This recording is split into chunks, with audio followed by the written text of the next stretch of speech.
Your car breaks through an icy lake. How long do you have to stay alive? What should you do first?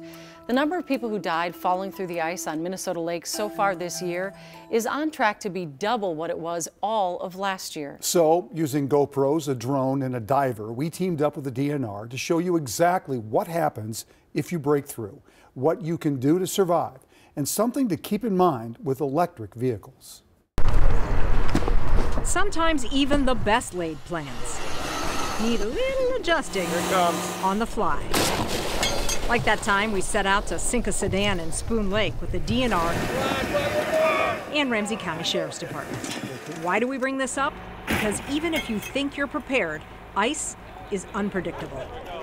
We did eventually sink the car to show you how to be as prepared as possible to get out. Usually going to have around a minute or so to get out, so it's not like it just instantly sinks to the bottom. Check this out. From the time the front wheels break through the ice to the time the cabin fills up with water is 1 minute and 41 seconds. We saw here where it gets hung up on a shelf for a little bit first is typically what I've seen when I've responded to these.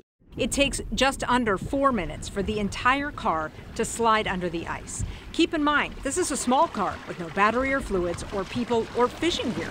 The heavier the car or truck, the faster it will sink.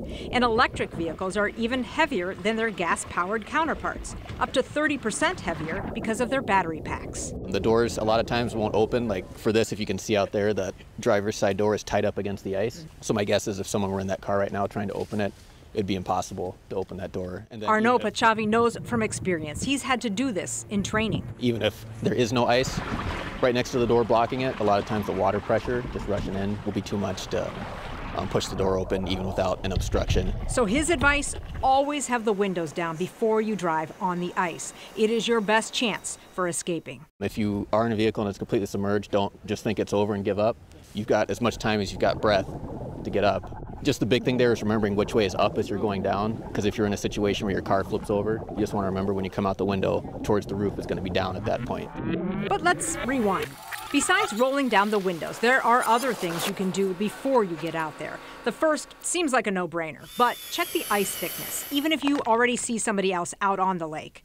Wear ice picks around your neck, but keep flotation devices like life jackets on the seat next to you. You don't actually want to be wearing them when you're in the vehicle, because if the vehicle goes down and you're stuck inside, it can actually make it tough to be able to swim out of a window. Have a plan with the people in the car, especially if there are kids with you or people not used to going out on a frozen lake.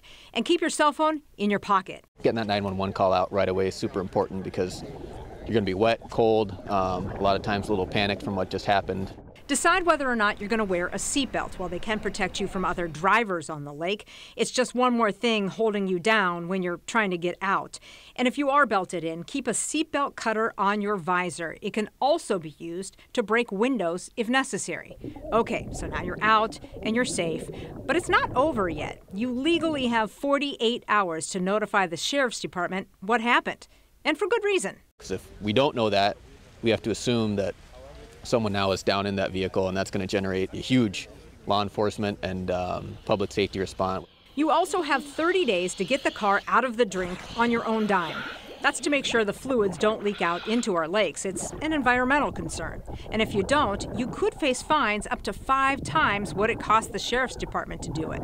So now you're prepared, at least as prepared as you can be, for the unpredictable. Rena Sargentopoulos, KARE 11 News. We want to let you know that the car that was used was donated. All the fluids were drained and battery removed before the DNR and Ramsey County Sheriff's Department put the car on the lake. It was also immediately removed by a towing company that specializes in retrieving cars that go through the ice.